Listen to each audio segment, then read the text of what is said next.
Radhe Radhe everyone. आज की इस वीडियो में हम आंवला नवमी यानी अक्षय नवमी की पूजा विधि बताने वाले हैं। कार्तिक मास की नवमी तिथि को अक्षय नवमी के नाम से जाना जाता है। तो इस दिन किया गया पूजा पाठ दान अक्षय गुना फल की प्राप्ति कराता है। तो इस दिन आंवले के पेड़ की पूजा का महत्व होता है। तो आप पूरे कार्तिक के महीने में आंवले की पेड़ की पूजा करते हैं या दीपदान करते हैं तो अनंत गुना फल प्राप्त होता है, क्योंकि माना जाता है कि आंवले के वृक्ष में श्री हरि विष्णु भगवान और भोलेनाथ का वास होता है। आंवला नवमी के दिन आप आंवले के वृक्ष की पूजा जरूर करें। अगर आप गमले में अपने घर में करते हैं तो आप घर में भी कर सकते हैं। अगर आप मंदिर में जा कर के या आपके घर के बाहर आंवले के वृक्ष लगा हो तो आप वहाँ भी पूजा कर सकते हैं। तो 2025 में आंवला नवमी 31 अक्टूबर दिन शुक्रवार को मनाया जाएगा। तो मैं आपको बहुत ही सरल पूजा विधि बताऊंगी। तो देखिए, आंवले का पेड़ मेरे घर के बाहर लगा हुआ है, तो मैंने उस जगह को अच्छी तरीके से साफ कर लिया है। अगर आपके घर में आपने गमले में लगाया है तो आप वहाँ भी पूजा कर सकते हैं। उसे अच्छी तरीके से साफ कर ले। जिस जगह पे पूजा करना है उसे गोबर या गेरू से या हल्दी से आप लीप लें, स्वास्तिक बना ले। तो देखिए, सबसे पहले मैंने जल दिया है और जल चढ़ाने के बाद मैंने कच्चा दूध चढ़ाया है और उसके बाद फिर से मैंने जल चढ़ाया। जल चढ़ाने के बाद हमने देखिए हल्दी से थोड़ा सा पानी के छींटे दे करके हल्दी थोड़ा गिर लगा करके और हमने स्वास्तिक बना दिया है। देखिए, हम जब घर के बाहर पूजा करते हैं तो हम गणेश भगवान को हर जगह विराजमान नहीं कर सकते हैं, तो हमने स्वास्तिक के रूप में उन्हें विराजमान कर दिया है और अक्षत रख करके हमने दीपक प्रज्वलित कर दिया है। दीपक जलाने के बाद हम आंवले के वृक्ष को 8 बार तिलक करेंगे। आप चंदन से, रोली से आप 8 बार तिलक करें और हम दीपक को भी तिलक करेंगे, क्योंकि दीपक जो है पूजा का साक्षी माना जाता है, तो हमें दीपक को भी तिलक करना है। हमने वस्त्र रूप में कलावा अर्पित कर दिया है। आप चाहे तो जनेऊ भी अर्पित कर सकते हैं, या आप पीले रंग का अगर नया वस्त्र है तो आप वो भी अर्पित कर सकते हैं। अब हम फूल अर्पित करेंगे।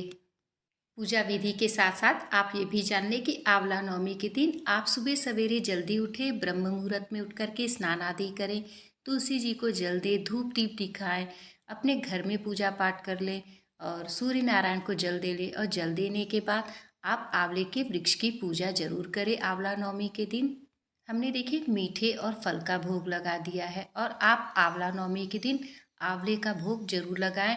और हमने देखिए 8 आंवला भगवान को भोग में लगाया है।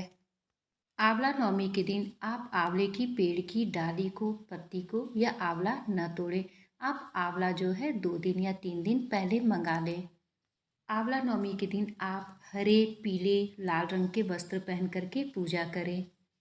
देखिए, हमने भोग भी अर्पित कर दिया है। अब हम धूप दिखाएंगे और धूप दिखाने के बाद हम दक्षिणा समर्पित करेंगे। देखिए, अगर आप वस्त्र पीले कलर का समर्पित करते हैं, दक्षिणा समर्पित करते हैं, तो आप ये पंडित को दान दे दें।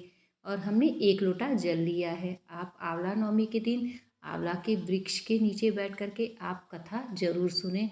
तो कथा संपन्न होने के बाद हम फूल अर्पित कर देंगे। आप अपने हाथ में तिल और फूल लेकर के कथा सुने। हमने देखिए तिल भी अर्पित कर दिया है, क्योंकि कार्तिक का महीना चल रहा है, तो कार्तिक के महीने में तिल का विशेष महत्व माना गया है। और आंवला नवमी के दिन आप 8 या 108 अगर फेरी लेते हैं तो बहुत ही अच्छा है। तो मैं कलावा से 8 फेरी ले रही हूँ, और आप आंवले से भी फेरी ले सकते हैं। आप आंवला नवमी के दिन अगर आप आंवला नवमी का व्रत नहीं करते हैं तो आप उस दिन पूजा जरूर करें। आप जैसे सुबह पूजा करते हैं उसी प्रकार से शाम को भी पूजा करें, धूप दीप दिखाएं। आंवला नवमी के दिन आंवले के वृक्ष के नीचे भोजन पकाने की बहुत ही महत्वता बताई गई है। अगर आप आंवले के वृक्ष के नीचे भोजन पकाते हैं और वहाँ बैठ कर के आप भोजन करते हैं, अगर आपका व्रत है तो आप वहाँ फलाहार का भोजन करते हैं तो बहुत ही अच्छा है। अगर आप आंवले के वृक्ष के नीचे भोजन पका करके और पंडित को अगर आप भोजन कराते हैं तो बहुत अच्छा है। अगर आप भोजन नहीं करा पाते हैं तो आप पंडित को सीधा भी दे सकते हैं। उसके बाद आप जो है धूप दिखाएं और ओम जय जगदीश हरे की आरती करें। श्री हरि विष्णु भगवान की आरती करने के बाद थोड़ा सा जल लेकर के हम वहीं पर 3 बार गिरा देंगे और गिराने के बाद पूजा संपन्न हो जाएगी। तो प्रभु से क्षमा प्रार्थना करें, पूजा में रही हुई कमियों के लिए क्षमा करें। अगर आप गमले में पूजा करते हैं तो आप जो है ये भोग प्रसाद और ये जो आंवला है आप प्रसाद रूप में ग्रहण कर सकते हैं। अगर आप घर से बाहर या आप मंदिर में पूजा करते हैं तो आप आंवले को वहीं छोड़ सकते हैं। माना जाता है कि आंवले के वृक्ष का आंवला नवमी के दिन पूजन करने से श्री हरि विष्णु भगवान की कृपा बनी रहती है। अगर आप आंवले के वृक्ष के नीचे आप श्री हरि विष्णु भगवान को विराजमान करके या आपके पास शिवलिंग है, शालिग्राम जी हैं, तो आप उन्हें विराजमान करके पूजा कर सकते हैं या आप अपने लड्डू गोपाल को भी विराजमान करके पूजा कर सकते हैं। आंवला नवमी के दिन आंवले के वृक्ष का पूजन करने से अनंत गुना फल प्राप्त होता है। आंवला नवमी के दिन आंवले का भी दीपदान का विशेष महत्व है।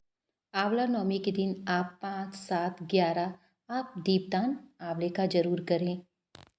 अगर आपको आंवला नवमी के ये सरल पूजा विधि आपके लिए थोड़ी भी यूज़फुल हो तो प्लीज़ चैनल को ज़रूर लाइक करिएगा। आप सभी को